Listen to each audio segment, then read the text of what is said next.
Nos últimos anos, a situação econômica da Venezuela colocou muitos venezuelanos em xeque.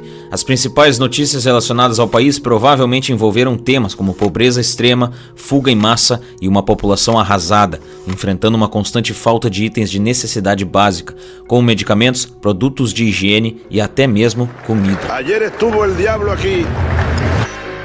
Dados da Unicef apontam que só entre 2015 e 2019, mais de 250 mil venezuelanos vieram buscar refúgio aqui no Brasil. E a ONU estima que cerca de 7 milhões de pessoas necessitem de ajuda humanitária por lá. Atualmente, os venezuelanos recorrem ao mercado negro para conseguir sobreviver, enquanto o salário mínimo no país equivale a míseros $2,40. Em 2020, quando o mundo inteiro foi atingido pela pandemia, a situação na Venezuela ficou ainda pior. A falta de testes, a pouca transparência por parte do governo em relação aos dados oficiais e a perseguição aos profissionais de saúde que vazassem qualquer informação impediam a obtenção de dados oficiais minimamente confiáveis. Sem eles, o país não recebeu a atenção que merecia, ou que deveria. O que até certo ponto não é de se espantar, porque num país onde suprimentos médicos já eram escassos antes mesmo da pandemia, uma crise sanitária de tamanha proporção inevitavelmente os tornaria ainda mais vulneráveis. Mas o que chama mais atenção nisso tudo, e o que provavelmente muita gente não sabe, é que esse mesmo país, até pouco tempo atrás, não somente era uma democracia, como era a democracia mais rica de toda a América Latina.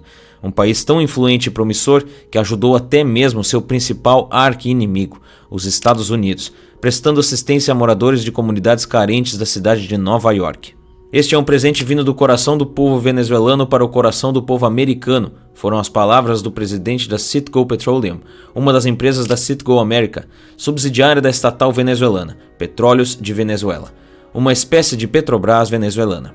Como um dos países fundadores da OPEP, a Organização dos Países Exportadores de Petróleo, a Venezuela possui nada mais nada menos do que a maior reserva de petróleo bruto do mundo. No fim dos anos 30, o país já era o terceiro maior produtor de petróleo a nível global, bem como o principal exportador.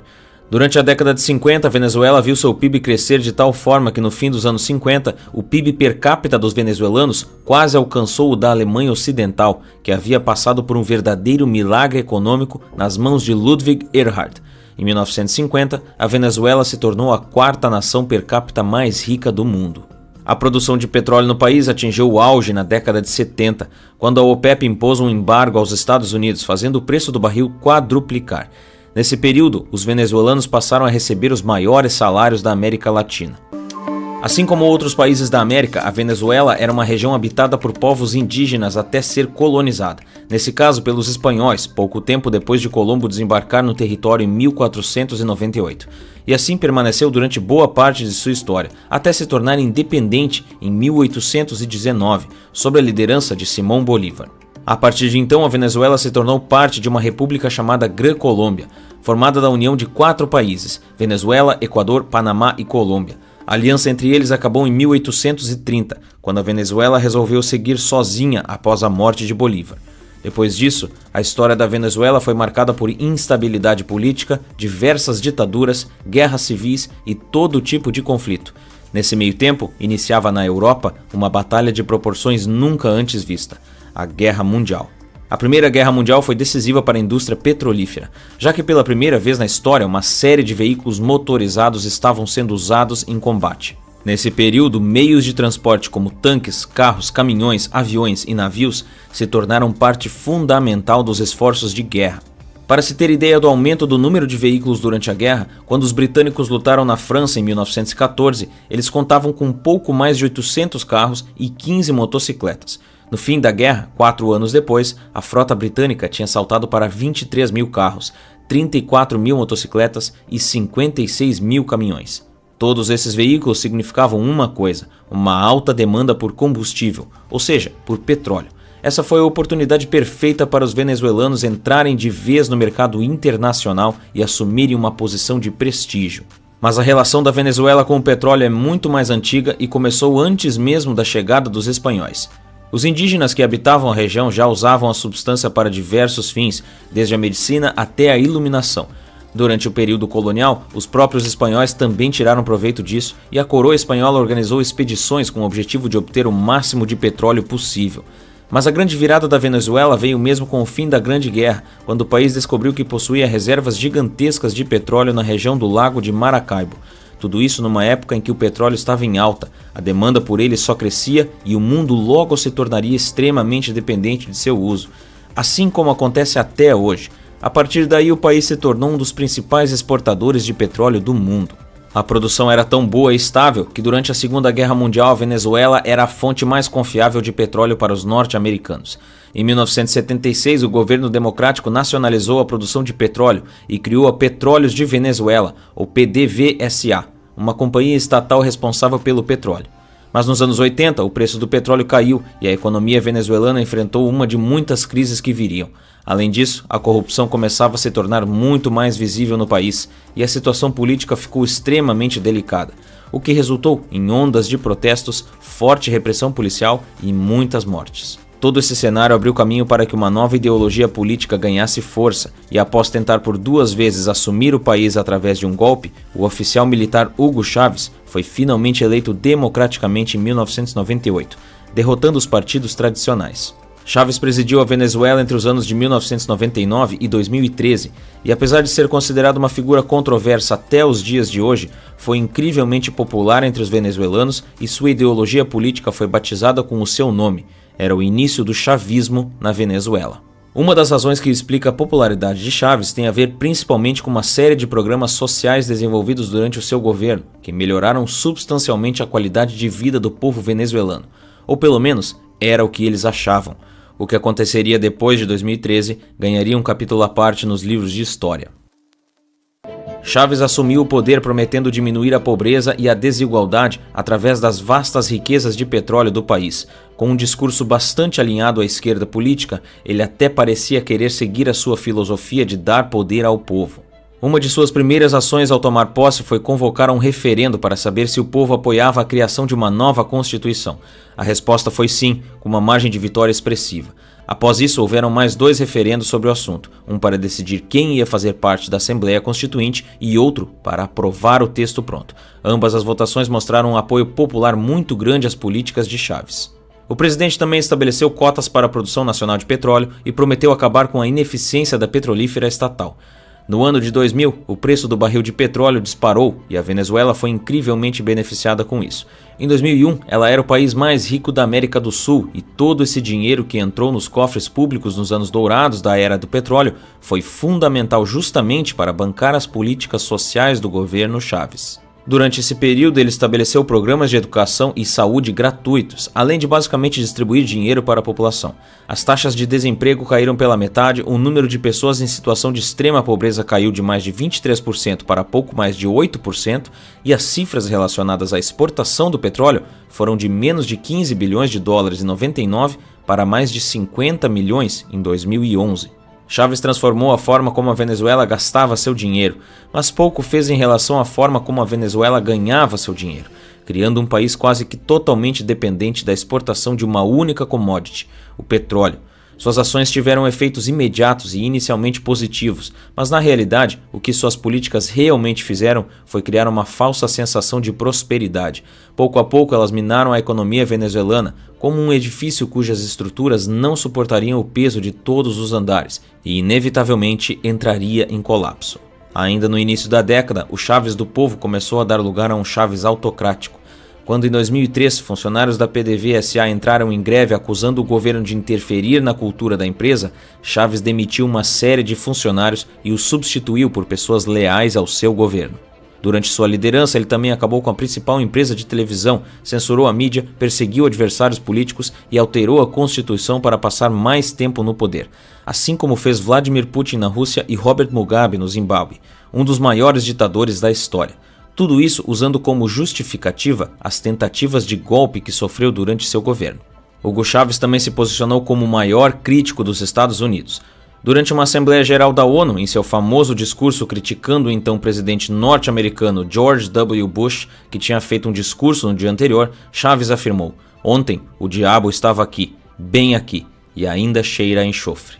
Mas o real problema da Venezuela e de seu governo não foi necessariamente a grande quantidade de programas sociais nos quais ela investiu, mas a forma como esses programas sociais foram financiados e principalmente a forma como a economia do país passou a ser extremamente dependente da exportação de um único produto. Foi exatamente aqui que as coisas começaram a desandar e a Venezuela selou seu destino ao combinar esses dois fatores de forma desastrosa.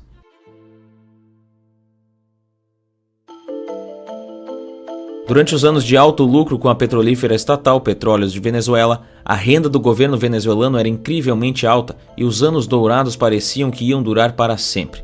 Quando o governo resolveu gastar esse lucro com programas sociais e outras despesas, eles não tinham precisamente o que a gente pode chamar de plano a médio ou longo prazo, ou seja, uma preocupação real com o futuro. Ao aumentar drasticamente os gastos do governo, reduzir impostos e gastar como se não houvesse amanhã, a Venezuela entrou em um beco sem saída. Outro grande fator que contribuiu para a decadência da economia venezuelana foi a decisão de estatizar centenas de companhias privadas. Durante o governo de Chávez, foram estatizadas empresas de eletricidade, indústrias, telecomunicações e até bancos. O problema com isso é que, de repente, não valia mais a pena investir em empresas privadas ou abrir o próprio negócio, já que competir com o governo era como dar um tiro no próprio pé. Mais um erro na condução disso tudo foi a falta de interesse de Chávez em diversificar a economia ou criar fontes alternativas de renda, deixando o país cada vez mais exclusivamente dependente do petróleo. Nos Emirados Árabes, por exemplo, o governo usou parte da renda obtida com a indústria do petróleo para fortalecer outras indústrias, como a do turismo, e tornar o lugar um importante centro financeiro mundial. Além de tudo, com o petróleo venezuelano em alta demanda, a moeda do país começou a ser valorizada cada vez mais, o que fez com que saísse mais barato para os venezuelanos importar mercadorias do exterior do que comprar de indústrias locais, um caminho certo para o enfraquecimento da indústria doméstica. De 2006 a 2014, o preço do petróleo em média se manteve alto, com o preço do barril flutuando entre 100 a 125 dólares, e o governo da Venezuela achava que podia contar com os altos preços dos barris de petróleo para sempre. Mas o inevitável aconteceu e o preço do petróleo despencou, chegando a cifras baixíssimas em 2016, quando o preço do barril atingiu apenas 26 dólares. Aqui você já deve imaginar o que aconteceria com uma economia altamente dependente da exportação desse produto numa situação como essa, certo?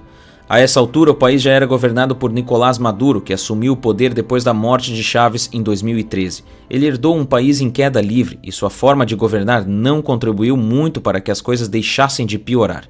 Numa tentativa desesperada de controlar a economia em pane, o governo teve uma ideia genial: imprimir mais dinheiro.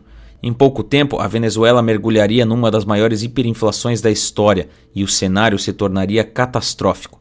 Era o início de uma das piores crises econômicas, sociais e humanitárias que o mundo assistiria nas últimas décadas.